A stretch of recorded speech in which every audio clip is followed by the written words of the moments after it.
তুলসী হিন্দু ধর্মে একটি অত্যন্ত পবিত্র গাছ হিসেবে বিবেচিত এবং বিশ্বাস করা হয় যে তুলসীতে দেবী লক্ষ্মীর বাস।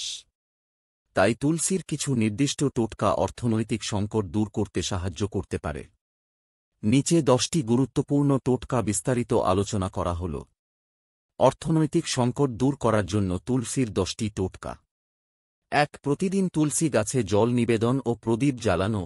প্রতিদিন সকালে স্নানের পর তুলসী গাছে জল নিবেদন করা এবং সন্ধ্যায় তুলসী গাছের নিচে ঘিয়ের প্রদীপ জ্বালানো অত্যন্ত শুভ বলে মনে করা হয়। এতে দেবী লক্ষ্মী প্রসন্ন হন এবং ঘরে সুখ, শান্তি ও সম্পদের অভাব হয় না। 2. তুলসী মঞ্জুরি লকারে রাখা। তুলসী গাছের মঞ্জুরি, ছোট ছোট ফুল, শুকিয়ে গেলে তা একটি লাল কাপড়ে বেঁধে আপনার টাকা রাখার স্থান, যেমন আলমারি বা লকারে রাখুন। এতে আর্থিক সংকট দূর হয় এবং দেবী লক্ষ্মীর কৃপা বজায় থাকে। 3. পার্সে তুলসী পাতা রাখা। একটি সবুজ তুলসী পাতা ধুয়ে প্রতিদিন সকালে আপনার পার্সে রাখুন। এতে ঋণ থেকে মুক্তি মেলে এবং অর্থের অভাব দূর হয়। যদি আর্থিক সমস্যা খুব বেশি হয় তাহলে লাল কাপড়ে একটি তুলসী পাতা মুড়িয়ে পার্সে রাখুন। 4. বৃহস্পতিবার তুলসী ব্যবহার। বৃহস্পতিবার ভগবান বিষ্ণু ও দেবী লক্ষ্মীর পূজা করা হয়। এই দিনে তুলসী পাতাকে লক্ষ্মীনারায়ণের পায়ে নিবেদন করে সেই পাতা আপনার টাকা রাখার জায়গায় রাখুন। এতে সম্পদের অভাব দূর হয়। 5. তুলসী মূলের ব্যবহার। যদি আপনি কোনো কাজে বারবার ব্যর্থ হন বা আপনার জন্মকুণ্ডলিতে কোনো গ্রহের অশুভ প্রভাব থাকে তাহলে তুলসীর মূল গঙ্গাজলে ধুয়ে হলুদ কাপড়ে বেঁধে এমন জায়গায় রাখুন যেখানে কেউ হাত দিতে না পারে। কাজ সফল হলে এই কাপড়ের বাঁধন খুলতে পারেন। এটি আর্থিক উন্নতিতে সহায়ক।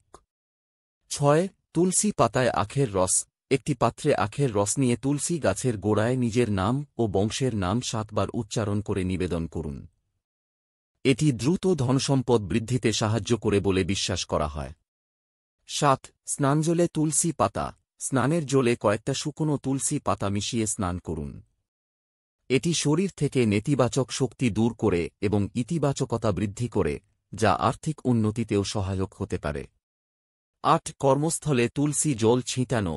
যদি ব্যবসা বা চাকরিতে উন্নতি চান তবে তুলসী পাতা জলে 2-3 দিন ভিজিয়ে রেখে সেই জল আপনার কর্মস্থলে ছিটিয়ে দিন।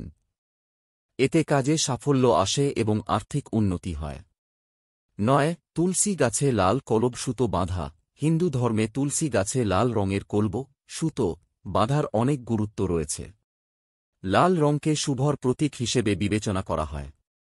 তুলসী গাছে লাল সুতো বেঁধে রাখলে আর্থিক সমস্যা দূর হয় এবং ভগবান বিষ্ণু ও লক্ষ্মীর আশীর্বাদ থাকে।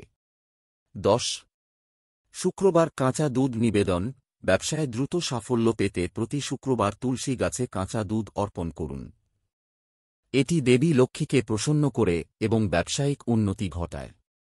এই টোটকাগুলো মূলত সনাতন ধর্মীয় বিশ্বাস এবং বাস্তুশাস্ত্রের উপর ভিত্তি করে প্রচলিত। এগুলো মেনে চললে আর্থিক সংকট দূর হতে পারে বলে বিশ্বাস করা হয়। তবে মনে রাখা জরুরি যে এসবই বিশ্বাসভিত্তিক এবং কঠোর পরিশ্রম ও সঠিক পরিকল্পনারও গুরুত্ব রয়েছে।